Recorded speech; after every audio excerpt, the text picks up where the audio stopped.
पीड़ित, वंचित, शोषित, दलित, महिला, इन सब के उत्थान के लिए, इन सब के कल्याण के लिए काम करें। और उसका ने बिना किसी राजनीतिक भेदभाव के, बिना किसी वोटों की गिनती से परंपरा और दर्शन है उसके अनुरूप आचरण और व्यवहार करते हुए हम देश के गरीब के जीवन में सकारात्मक परिवर्तन लेकर के घटनाएं होती थी। 2 बार साहस किया, एक बार उरी पर और दूसरी बार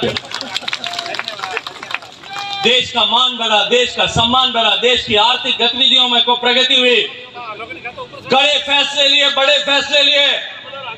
2019 का चुनाव आया, कोशिश की, चौकीदार चोर का नारा दिया, लेकिन देश की जनता ने भारतीय जनता पार्टी के काम पर विश्वास किया।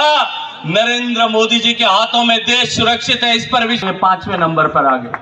जिस इंग्लैंड ने हमको 200 साल तक गुलाम बना करके रखा था, उस इंग्लैंड को पीछे पछाड़ करके आज हम दुनिया के 5वें नंबर की अर्थव्यवस्था बने।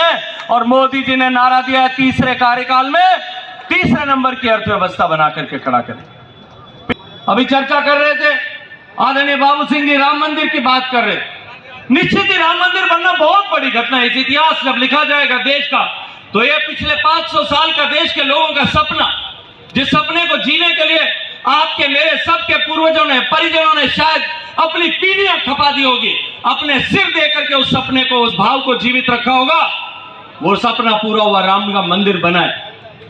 राम का मंदिर बनना निश्चित रूप से बड़ी घटना है, लेकिन उससे भी बड़ी घटना जो है मित्रों, मैं आपके सामने उसकी चर्चा करना चाहता हूं। भगवान राम का मंदिर बना देश में, अयोध्या जी में बना, लेकिन दुनिया में, मिडिल ईस्ट में एक देश है अबू धाबी, मुस्लिम देश है। उस देश में भगवान की मूर्ति लगाना, फोटो लगाना भी अपराध है। किसी भी तरह की पूजा करना, अगरबत्ती करके किसी भगवान की पूजा करना अपराध है। मारवाड़ के भी हजारों बच्चे वहां रहते हैं, देश भर के लाखों लोग उस देशों में जाकर के काम करते हैं, रोजगार कमाते हैं। कोई हनुमान जी रो फूल गला में पैर जातो रहता हूं, माता जी रो डोरो ग्राम पैर जातो, हवाई अड्डा पर डस्टबिन में डालना पड़ता, मैंने उतार नीचे डालना पड़ता। कोई अगर आई माता की फोटो लेकर के जाता था तो कपड़ों के अंदर तलेटी में, कपड़े में जो है वो समेट करके ले जाना पड़ता था, और भगवान के दर्शन करके वापस कपड़े में छुपा करके अटैची में रखना पड़ता था, बाहर नहीं निकाल सकते, क्योंकि वहां कानूनन किसी भगवान की पूजा करना अपराध था। मित्रों, ये आपके 2 वोट की ताकत नरेंद्र मोदी जी को प्रधानमंत्री बनाया। उस अबू धाबी में दुनिया का सबसे बड़ा स्वामीनारायण भगवान का मंदिर आज बन गया है, ये आपकी ताकत। ये मित्रों, चुनाव में अब की बार का चुनाव जो मोदी जी का संकल्प है कि हम 2047 तक भारत को विकसित भारत बनाएंगे, उसकी आधारशिला रखने का चुनाव। 2014 का चुनाव देश में परिवर्तन की धारा का चुनाव था। 2019 का चुनाव देश में एक नए विश्वास के साथ लबरेज होकर के देश जिस तरह से आगे बढ़ा था, उस विश्वास के मत का प्रदर्शन था। अब की बार का चुनाव इस देश के को विकसित बनाने की नींव रखने का चुनाव है।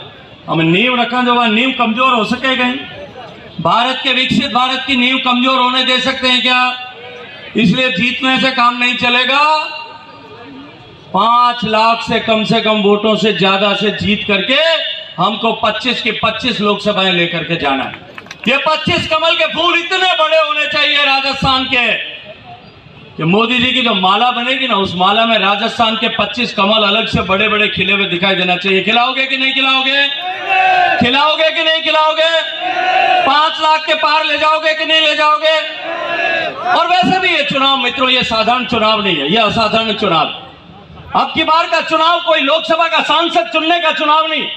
अब की बार का चुनाव पीपी चौधरी को जोधपुर, ये पाली लोकसभा क्षेत्र से सांसद बना करके प्रतिनिधि बनाने का मात्र चुनाव नहीं है।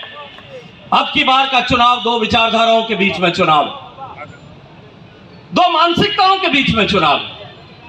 एक तरफ भारतीय जनता पार्टी की मानसिकता है, नरेंद्र मोदी जी की मानसिकता है कि हम देश की विरासत का सम्मान करेंगे, और विरासत का सम्मान करने वाली पार्टी भगवान राम का मंदिर बनाती है, काशी का विश्वनाथ का कॉरिडोर बनाती है, तो महाकाल लोक बनाती है, जगन्नाथ धाम का जो है पर जो पुनरुद्धार करती है, नालंदा विश्वविद्यालय पर काम करती है, तक्षशिला पर काम करती है, संस्कृत पर काम करती है, भारत की संस्कृति के, सनातन संस्कृति के मान बिंदुओं का मान और सम्मान बढ़ाने का काम करती है।